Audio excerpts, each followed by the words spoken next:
And, one big injury, God forbid, anything, calamitous happens to any one of the major, players for St. John's, again, they've got a very, very deep lineup, but at the same time, team chemistry is everything.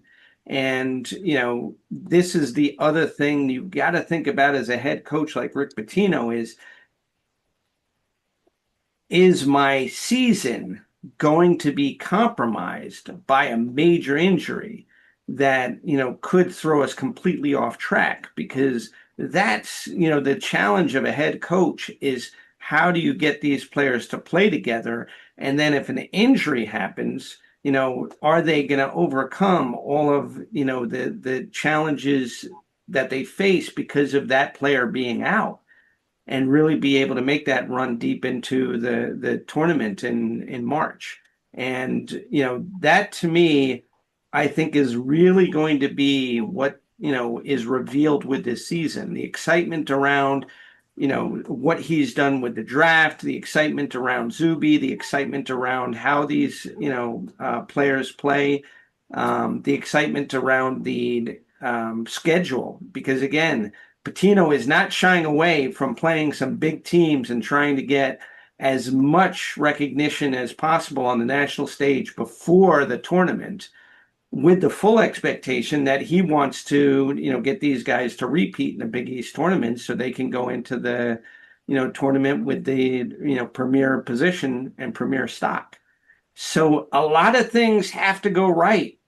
And the biggest key is your point that he got Nick fans, Nick crowds to fill the garden and make a huge difference in terms of the level of intensity that other teams felt playing in the garden against St. John's. And I don't expect it's going to be any different this year. However, you've got a lot of games early in the day, 12 o'clock starts in Madison Square Garden.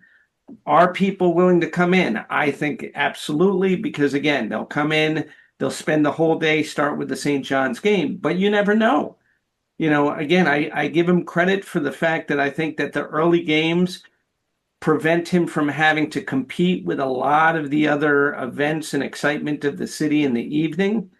But it forces people to get out of their bed earlier and to come into the city and midday when the city may not necessarily be the most exciting place. And, these are the cold months of the year, you know, so a lot of things to think about. But I think Patino's biggest challenge this year is going to be that fan base and their resilience if anything goes wrong. Absolutely. And let's hope that the team is as healthy as possible. Obviously, you can't predict injuries,